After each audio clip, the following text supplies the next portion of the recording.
عمرك سولتي راسك علاش بالضبط 14 فيفري هو عيد الحب؟ واش عارفين الاصل ديال هاد القصه ولا حنا غير تابعين الغرب اللي داروها نديروها؟ كاين اللي غادي يقول لك حاجه زوينه نتحابوا كما قال النبي صلى الله عليه وسلم تهادوا تحاب. فغادي نقول لك ضحكوا عليك، تحابوا ولكن ماشي غير في هذا النهار بالضبط. فعلاش العام كامل وحنا كنختاروا هذا النهار بالضبط هو عيد الحب، هو اللي نقدروا نصيفطوا لي كادو وناخذوا لي كادو؟ فالقصه الاصليه كتقول ان هذا النهار كانوا كيحتفلوا به الرومان، وكان عندهم عيد اللي كيتسمى لوبريكيليا، وكان في 15 فيفري ماشي 14 فيفري. كان فيه بزاف العادات والطقوس الوثنيه، فمن هاد العادات كانوا كيقدموا القرابين للالهه ديالهم. زعما علاش؟ باش تحميهم وتحمي المزارع ديالهم كيف ما كيقول لهم راسهم. وهذا الشيء كان في بدايه نشاه الدين النصراني. حل معايا ودنك مزيان وسمع الشيء اللي غادي تسمع ده. في هذا الوقت كان كيحكمهم واحد الامبراطور اللي كان سميتو كلايدس الثاني. فهاد الحاكم اللي كان حاكمهم كان دار واحد الحاجه اللي خايبه بزاف، فكان حرم الزواج على الجنود ديالو بسبب ان الزواج غادي ينهيهم عن الحرب اللي كانوا كياخذوها هما في ديك الوقت. ففي هذا الوقت كان واحد القديس اللي كيوت كيف ما كنقولوا حنايا. القديس ما كانش كيبغي الضم وكان سميتو فالونتين. حنا دابا بدينا كندخلوا في العمر وركز معايا مزيان وحل وديناتك. فكان هذا السيد هو المخلص زعما، هو اللي غادي يلقى لهم الحل في ذاك الوقت ديالو. فما بقاش هذا الحكم اللي كان خرج به هذا الامبراطور ديالهم بان الزواج يتحرم على الجنود، وكان ولا بد خاصو يدير شي حاجه باش يلقى الحل. خلي بنادم يعيش حتى هو كيف ما بنادم الاخر. فانا خرج وكيقول ما يمكنش هاد الجنود ما يتزوجوش.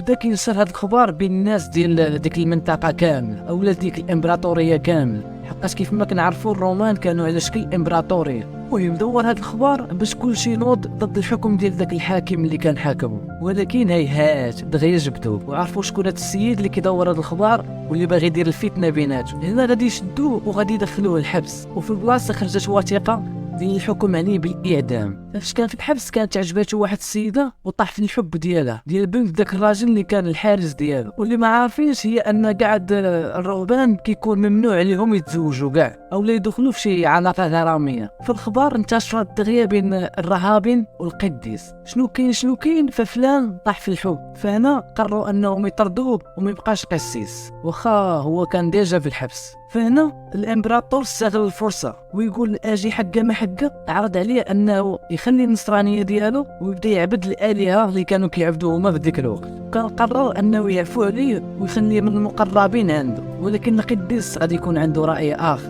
فهو زعما كان عنده الايمان قوي، ما بغاش ينخضع داك الراي اللي عطاه الامبراطور. ناض الامبراطور عرض عليه حاجه اخرى كاع، انه يزوجوا بنته الوحيده اللي عنده. فهنا رفض فالونتين ويطبق عليه الحكم ديال الاعدام مباشره. وهذا الحكم كان طبق نهار 14 فيفري اي 14 فبراير. وفي 15 فبراير كان العيد اللي كما قلت لكم في الاول لوبريكيليا. فذاك العيد سموه القديس فالونتين. فمن بعد بزاف السنوات من الدين النصراني ما بقاش مخبي، غيحولوا هذا النهار من 15 فيفري ل 14 فيفري وسموه القديس فالونتين. واجي تشوف معايا دابا علاش دايرين حنا هذا الفيديو بالضبط. فهادشي كامل علاش؟ حقاش القديس ما باعش النصرانيه ديالو وبقى متشبت بها وفضل يموت كاع على انه يتخلى على الدين ديالو. فمن ذاك اليوم الى هذا بداو الناس كيقدموا قليبات حمرين والورد حمر واي حاجه حمراء، وبداو كيقدسوا اللون الاحمر في ذاك النهار اللي هو 14 فيفري. دابا المشكل في هذا الشيء هو هذا النهار اللي عند النصارى مقدس، الطقوس ديالو تحولت للدول الاسلاميه. عام ورا عام بدينا كناخذوا من عندهم ديك العادات ديالو وبلا ما نعرفوا حتى السبب علاش، غير عجبنا الاجواء ديالهم وبدينا كنقلدوه، بحال الاحتفال ديال راس العام وغيرهم الكثير.